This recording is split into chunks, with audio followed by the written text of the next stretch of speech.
Picture a reality in which your work life and your personal life never overlap. The two are completely separate entities due to a controversial yet revolutionary surgical procedure that splinters one's consciousness. Day in and day out, you come home from work, not knowing how you spent the last 8 hours of your day, and when you return to work in the morning, you haven't got a clue who or what you are outside of a strange office job in which you sort random numbers into bins on a computer. All the while, your superiors perform their unusual cultish duties in servitude to a man they revere as God. That is the premise of Severance, a show created by Dan Erickson and executively produced by Ben Stiller. In 2022, the first season of the seemingly underground science fiction psych thriller was released and made a splash at the 74th Primetime Emmys, receiving 14 nominations and winning Best Main Title Design and Musical Score. And from the moment the first note reaches your ears, you know you're about to embark on a mysterious and important journey. A whopping 3 years later, the show's second season debut has set the internet ablaze with fan theories, fan edits, and overall the most hype the show's received in its run thus far. I mean, it's how this hidden gem of a serial cropped up on my radar, no pun intended. We'll be discussing all of this and more on this week's episode of Television Tuesday, the show where we talk TV on a Tuesday and tell you all about it.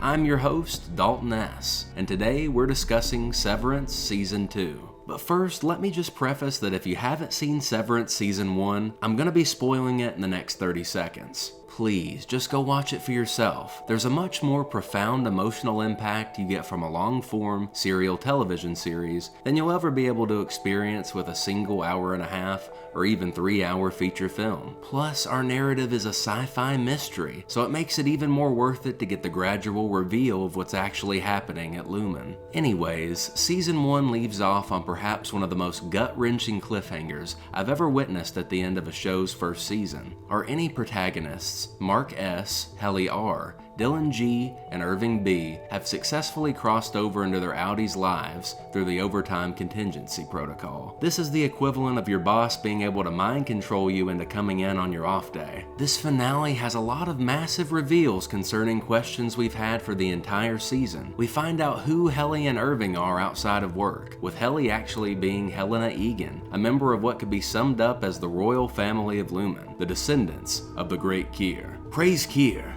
No, don't actually do that. That would be weird. Kier, chosen one, Kier. Kier, brilliant one, Kier. In this episode, Mark's Ennie discovers that his wife is in fact alive, and she's also Miss Casey, the wellness director at Lumen. His last words are, "She's alive!"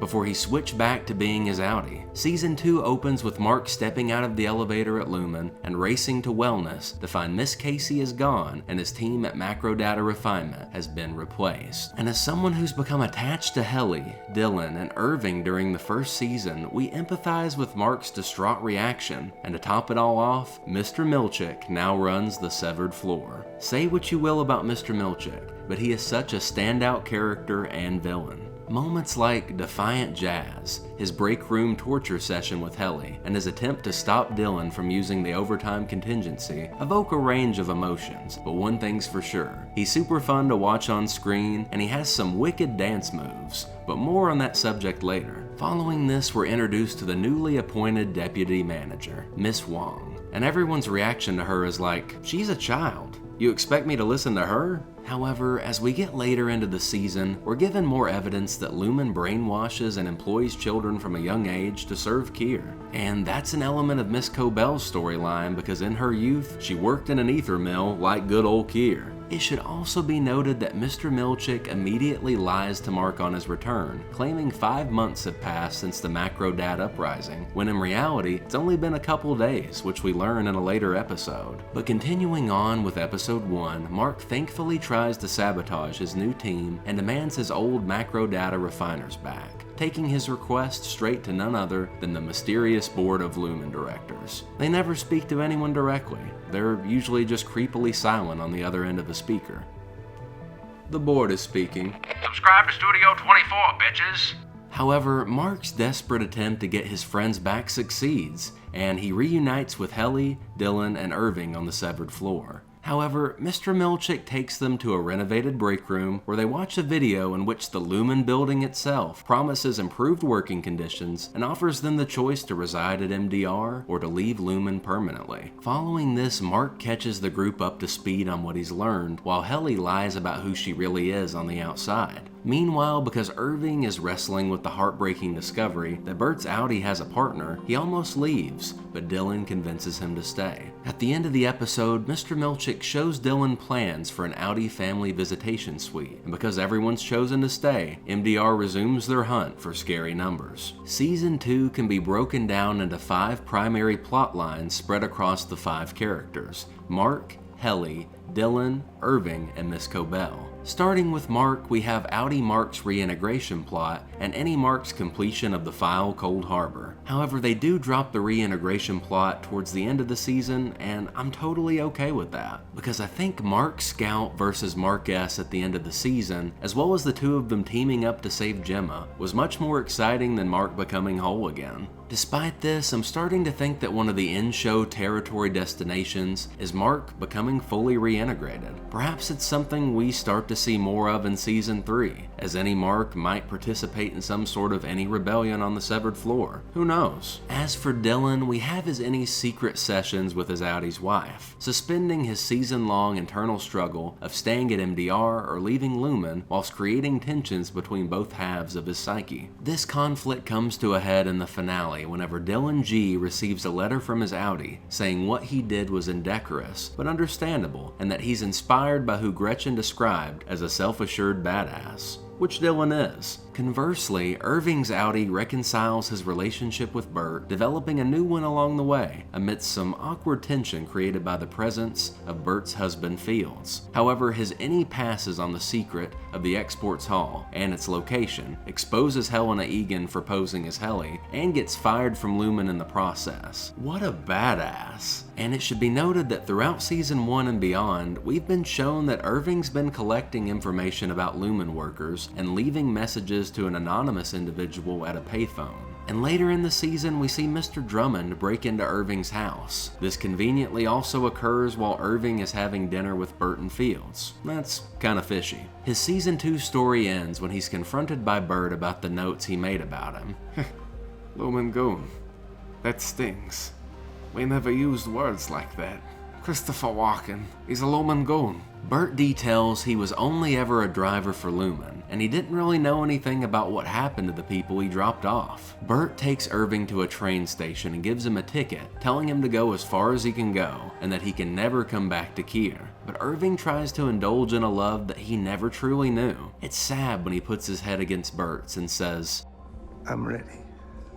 Tragically, he's never been loved before, but it occurred with, as Bert puts it, his more innocent part. Then Irving and his dog Radar ride off toward a new horizon on a train. When discussing Helly's story this season, we first have to address Helena Egan and how she poses as Helly, going undercover on the severed floor. This occurs after Helly's outburst at the Lumen Gala, with her identity slowly being revealed by Irving's growing skepticism over the course of the season. But in that time, she managed to manipulate Mark into having sex with her. And to top it all off, she even meets Mark's Audi at a diner and tries to flirt with him. Was this a lonely, out-of-touch Helena genuinely trying to form a connection with Mark, like the one that he and Helly have? Or was she simply gaslighting him in an attempt to get information regarding his reintegration? Who knows? Honestly, she's probably just lonely and repressed, considering the plot line with her father Jay Megan and their relationship. Conversely, upon Helly's return to MDR, she's faced with the task of regaining the trust she once had amongst her comrades, while also reconciling her Audi's actions,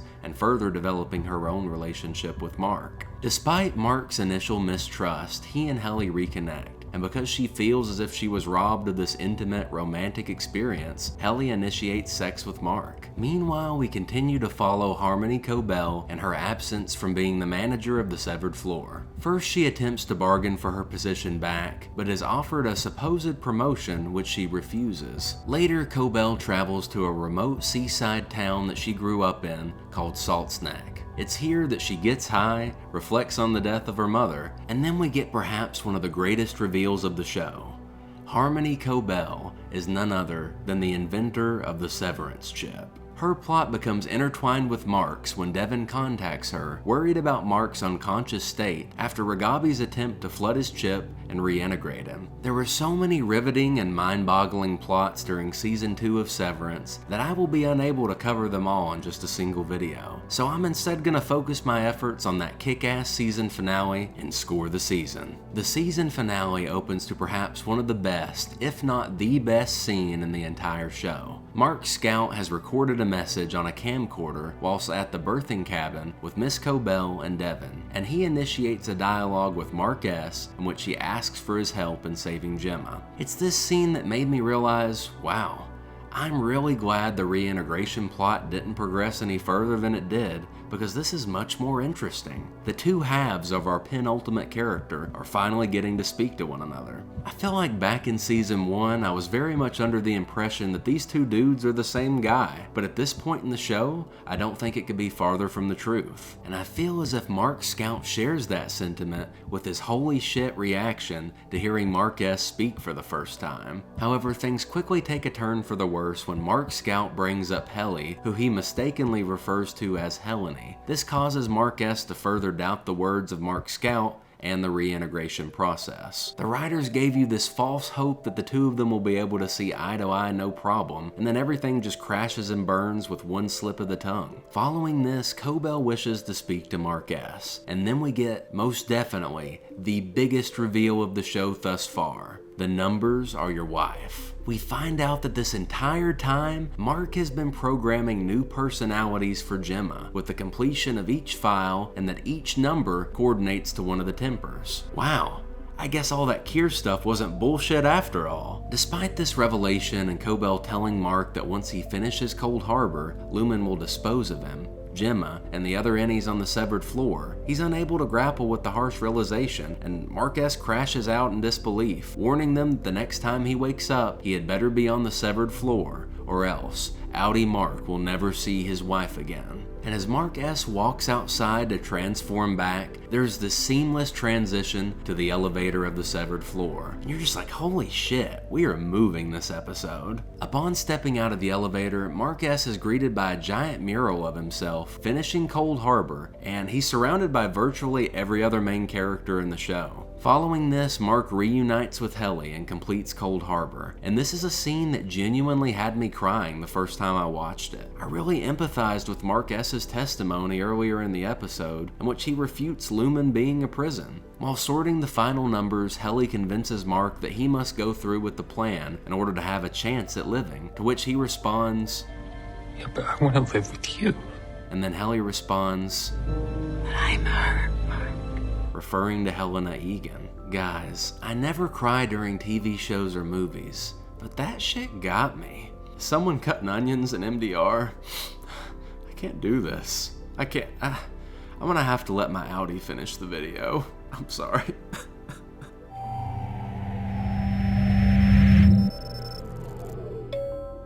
Now, where was he? Okay, yes. So following this, Mark S. completes Cold Harbor, which prompts Mr. Milchick to kick off a celebration, complete with a stand-up routine with Kier, a marching band from choreography and merriment, and of course, his own dance routine. I saw someone online say that it's basically tradition for Milchick to have a dance scene in every season, and I second that opinion. During the commotion, Helly grabs Milchick's walkie-talkie and takes it off into the crowd, allowing Mark to escape to the exports hall. Meanwhile, Gemma prepares for her final test, putting on the outfit she wore the last time she saw Mark, and stepping into a room with the old crib Mark assembled for their future child. She's then instructed to enter the room and disassemble the crib, and seeing as how she doesn't elicit an emotional response, the test is succeeding, which pleases Dr. Maurer and Jay Megan. While this is occurring, Helly has trapped Mr. Milchick in the bathroom, and just as he's about to escape, Dylan comes to the rescue by pushing a vending machine in front of the door. This is just one of those moments that you have to cheer or clap for during the episode. Dylan is such a team player and is so anti-authority that you just have to love him, unless you're Mr. Milchick. Fuck you.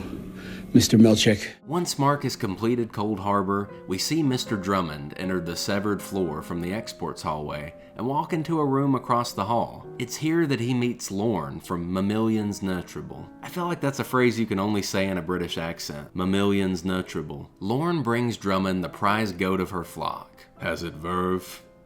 Wiles. Speaking of the goats, it's revealed that their purpose is purely to be sacrificed and guide souls to Kier. I'm not sure by what means that occurs, but if you have any ideas, let me know in the comments section down below. As Drummond's about to sacrifice the goat, he hears Mark attempting to get to the export's elevator.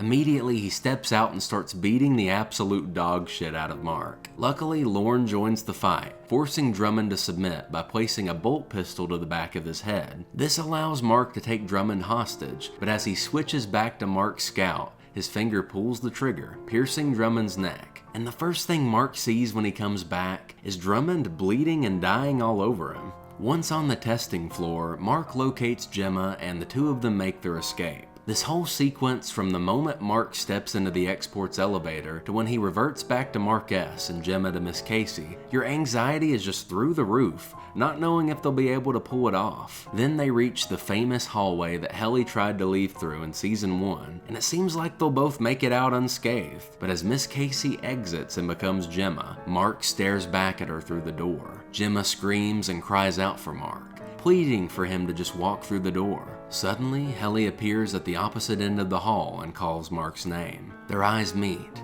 their hands lock, and the two of them run down the hall from Gemma, spending whatever moments they have left together until the bitter end, while Windmills of Your Mind plays. This has to be the most emotionally pungent scene I've watched in a television show in a very long time. Everything about this moment is perfect. It's tragic, romantic, terrifying, exciting. My initial reaction was, no, Mark, this doesn't make any sense. You're gonna die. Trust yourself. Trust Cobell, as difficult as that may be. Trust Gemma. But if we're being honest, it makes total sense. It's like Mark said, whatever this life is, it's all we have, and I don't want it to end. Of course he's gonna run off and spend whatever time he has left with Helly. In his mind, he's gonna die either way. Mark Scout could have totally been bluffing about even finishing his reintegration. And it's like Mark S. pointed out, you've been alive like 20 times longer than I have. Wouldn't this combined version of us be way more you than me? You're not the one having to sacrifice yourself. But on that same token, I feel so bad for Mark Scout. He grieved his wife for 2 years, found out she was alive, helped her escape from this inhuman, cultish super company, and now he's gonna be locked inside his own mind for however long. Now I think there's really nothing left for me to do except score Severance Season 2. Honestly, I'm gonna go 10 out of 10. This is peak television. Severance is absolutely incredible. From its unique cinematic language, poignant musical tracks, intricate writing, powerful performances, intriguing lore, and overall just unique vibe and overall concept. We've truly been blessed with one hell of a show, and a show with a fantastic message at that. Capitalism has literally turned Mark against himself, and at the same time, he's taken the term work wife to a whole new level of well, the video's pretty much over now. Actually, wait a minute, I almost forgot. My Any filmed an outro before he got too emotional. So I guess I'll play that for you now. We hope you enjoyed this episode of Television Tuesday. If you did, be sure to subscribe, drop a like on this video, and tell me your favorite moment from Severance Season 2 in the comments section down below. And as always, we'll see you at the next watch.